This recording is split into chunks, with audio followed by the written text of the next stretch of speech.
Hi అండి, అందరికీ నమస్కారం. ఇప్పుడిప్పుడే మరొక లేటెస్ట్ న్యూస్ అయితే రావడం జరిగింది. అదేమిటంటే ఎన్టీఆర్ వైద్య సేవ ఆరోగ్యశ్రీపై సర్కార్ కీలక నిర్ణయం అంటూ ఇప్పుడిప్పుడే మరొక లేటెస్ట్ న్యూస్ అయితే రావడం జరిగింది. అయితే దీని గురించి పూర్తిగా తెలుసుకోవాలంటే మన వీడియోని ఎక్కడ స్కిప్ చేయకుండా చూసినట్లయితే మనకు పూర్తి సమాచారం తెలుస్తుంది. ఇక లేట్ చేయకుండా వివరాల్లోకి వెళ్దాం. ఆంధ్రప్రదేశ్ ప్రభుత్వం ఎన్టీఆర్ వైద్య సేవ ఆరోగ్యశ్రీకి సంబంధించి కీలక నిర్ణయం తీసుకుంది. రాష్ట్రంలో బీపీఎల్లో ఉన్న 1,40,00,000కు పైగా కుటుంబాలకు బీమా చేయించి వైద్య సేవలు అందించనుంది ప్రభుత్వం. హైబ్రిడ్ ఇన్సూరెన్స్ విధానం అమలు చేయాలని నిర్ణయం తీసుకున్నాం అన్నారు మంత్రి సత్యకుమార్.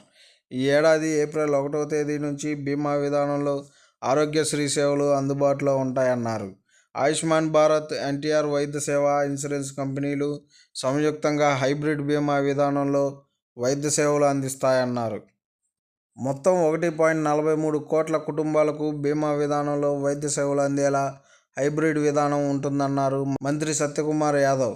90% క్లెయిమ్లు 2.5 లక్షల లోపే ఉంటాయన్నారు. 2.5 లక్షల నుంచి 25 లక్షల వరకు వ్యయం భరించేలా కొత్త విధానం అమలు చేయనున్నట్లు వెల్లడించారు.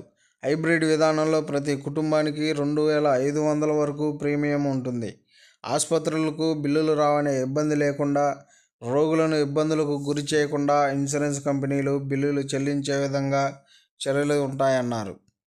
2.5 లక్షలకు మించి వ్యయం అయితే ఎన్టీఆర్ వైద్య సేవా ట్రస్ట్ ద్వారా చెల్లింపు 2.5 లక్షల మించి వ్యయం అయితే ఎన్టీఆర్ వైద్య సేవా ట్రస్ట్ ద్వారా చెల్లింపు ఉంటాయని, అడ్మిట్ అయిన 6 గంటల్లోగా అప్రూవల్ ఇచ్చేలా కార్యాచరణ సిద్ధం చేస్తున్నామన్నారు. చికిత్సలకు సంబంధించి గతంలో జరిగిన అక్రమాలు జరగకుండా చర్యలు తీసుకుంటున్నాం.